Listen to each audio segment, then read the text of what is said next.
Assalamualaikum, apa kabar semuanya? Semoga baik-baik saja. Kembali lagi berjumpa dengan channel kesayangan kita bersama MR Samar Gaspol. Ya, seperti biasa bagi teman-teman yang baru bergabung di channel ini, tolong dibantu like, komen, dan subscribe agar Mimin lebih bersemangat untuk membuat konten-konten lainnya.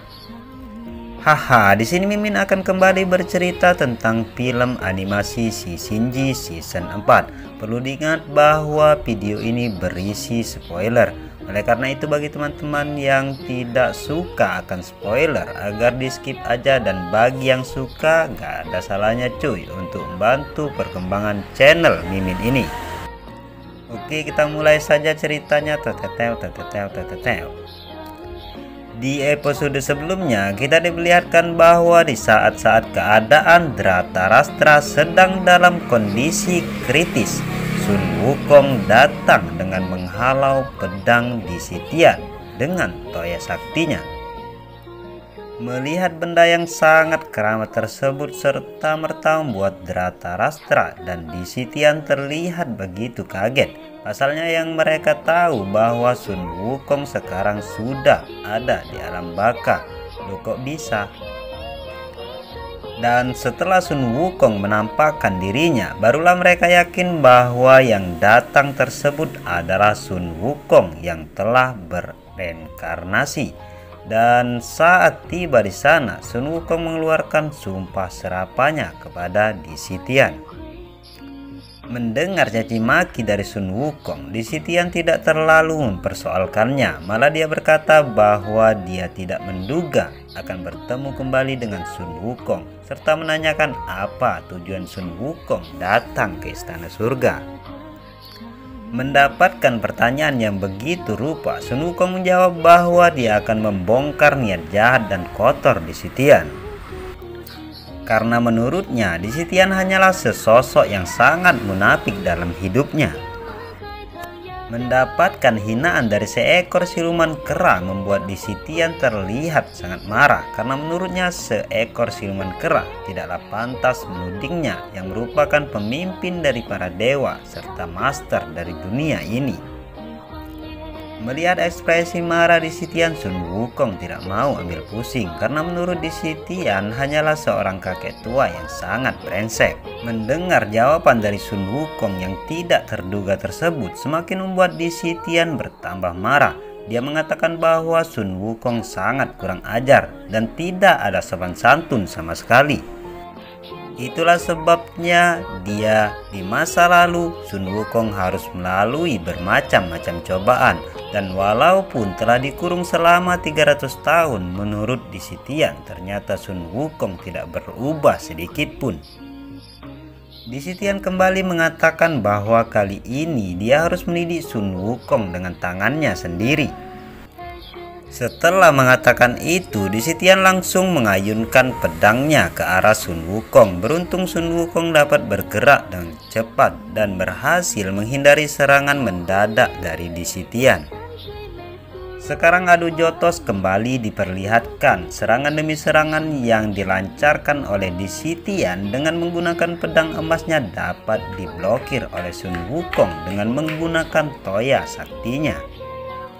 Sampai pada satu ketika Sun Wukong dapat melancarkan serangan balik dan berhasil memukul Di Sitian yang menyebabkan dia mundur beberapa langkah. Dalam hati Di Sitian berkata bahwa kekuatan Sun Wukong sangatlah luar biasa. Dulu dia berencana untuk memanfaatkan kekuatan dari Sun Wukong tersebut, namun sayang seribu sayang Sun Wukong bukanlah sosok yang mudah untuk dijinakkan. Itulah sebabnya alasan Di Sitian mencoba untuk menyingkirkan Sun Wukong 300 tahun lalu. Setelah mengatakan itu, sekarang terlihat Di Sitian sedang mengeluarkan jurus yang sangat menakutkan. Sedangkan Sun Wukong yang saat ini telah mengetahui akan kebenaran dari tragedi 300 tahun lalu, menjadikan ia sangatlah marah. Dengan amarah yang seakan-akan tak terkendali, Sun Wukong berteriak kepada Di Sitian bahwa kini saatnya bagi mereka untuk menyelesaikan dendam lama mereka. Setelahnya Sun Wukong melancarkan sebuah pukulan dengan toya saktinya ke arah Di Sitian. Menghadapi itu, Di Sitian tidak mau tinggal diam, lalu dia pun mengeluarkan jurus 1000 pedang emasnya. Menghadapi serangan yang bertubi-tubi dari Di Sitian ternyata membuat Sun Wukong terlihat kewalahan. Sampai pada satu titik tiba-tiba Dhratarashtra bangkit dan berhasil memberikan pukulan kejutan kepada Di Sitian. Serta-merta hal itu membuat Di Sitian tak mampu untuk menahannya, yang membuat dia terpental jauh dari arena pertarungannya dengan Sun Wukong. Setelah dia berhasil memukul Di Sitian, Dhratarashtra pun ambruk karena lukanya. Sekarang membuat dia tidak bisa menopang beban dari tubuhnya. Melihat kondisi Dhratarashtra, Sun Wukong segera menghampirinya. Dan ternyata keadaan Dhratarashtra tidak terlalu buruk seperti yang dia bayangkan. Pasalnya saat ini dia bisa mendengar Dhratarashtra yang sedang berusaha untuk berbicara kepadanya. Dhratarashtra mengatakan bahwa Sun Wukong tidak perlu melawan Di Sitian karena itu akan sangat berbahaya sekali.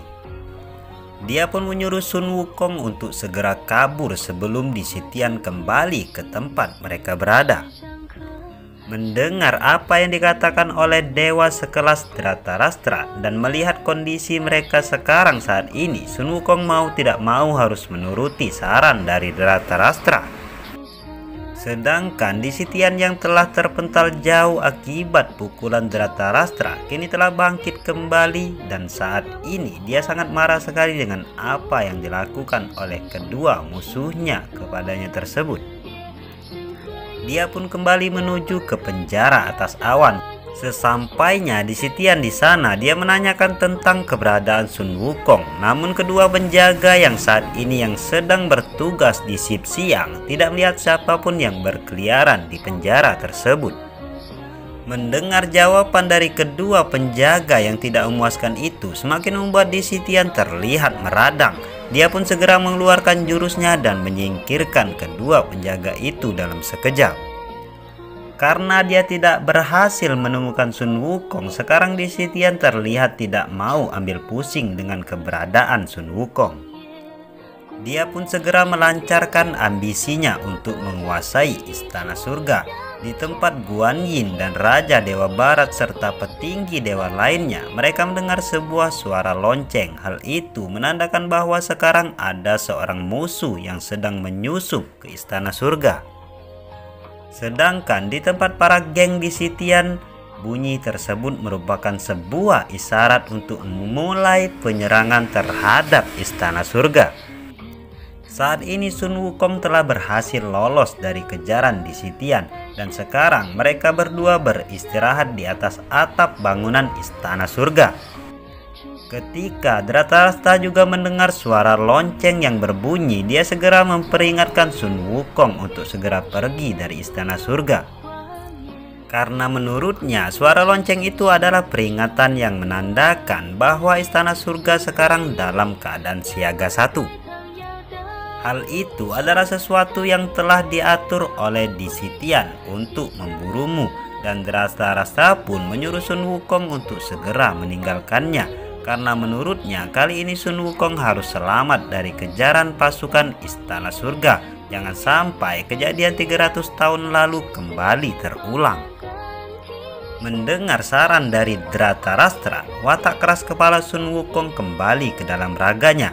Dia tidak mau menuruti saran dari Dhratarashtra, dan dia pun mengatakan bahwa dia akan mengalihkan perhatian prajurit Istana Surga agar Dhratarashtra dapat selamat dan dapat memulihkan lukanya.